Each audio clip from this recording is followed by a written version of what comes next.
bonjour. Moi c'est Jules Nkoulou. Je suis professeur ordinaire à l'Université de Lubumbashi, à la faculté des sciences agronomiques et directeur général du CRA.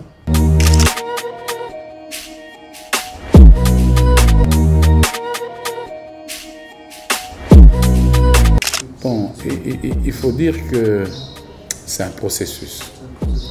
C'est un processus.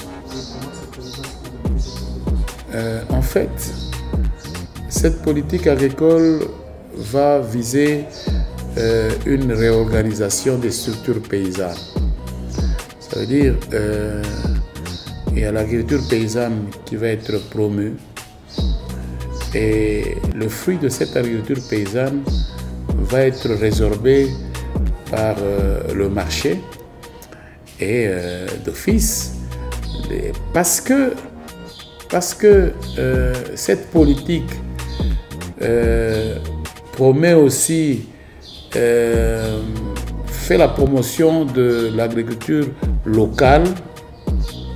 Eh bien, toutes ces structures paysannes vont avoir accès à des débouchés des matières brutes. Par exemple, quelqu'un qui produirait du maïs, du manioc, eh ben, il peut vendre directement aux consommateurs, mais il y a une grande partie aussi qui irait vers la transformation parce que, comme je vous ai dit, c'est sous une approche de convergence, eh ben, tout converge vers le développement, si bien que les masses paysannes qui produiraient vont voir leur production résorbée par une partie par les consommateurs, mais une autre partie par le secteur de la transformation agricole. Eh bien, du coup, ce qu'ils vont vendre ou aux consommateurs ou aux transformateurs va leur permettre d'augmenter leurs revenus. Mais ce revenu, en fait, il faut comprendre ça dans un cycle, parce qu'eux aussi, ils ne consomment pas que ce qu'ils produisent, ils vont aussi acheter les producteurs d'autres produits dont ils ont besoin pour vivre, vous voyez. Et ça fait donc qu'on est dans un circuit où toute l'économie va redémarrer.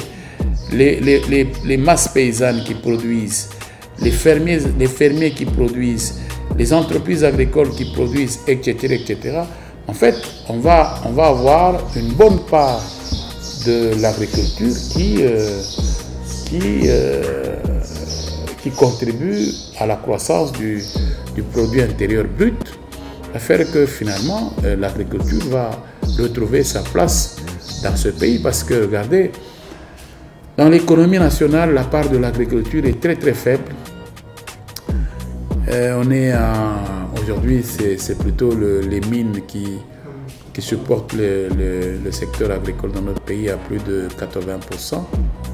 Voilà, mais si, avec une telle politique, eh ben, l'agriculture va se retrouver déjà autour de 30-40%, c'est bien.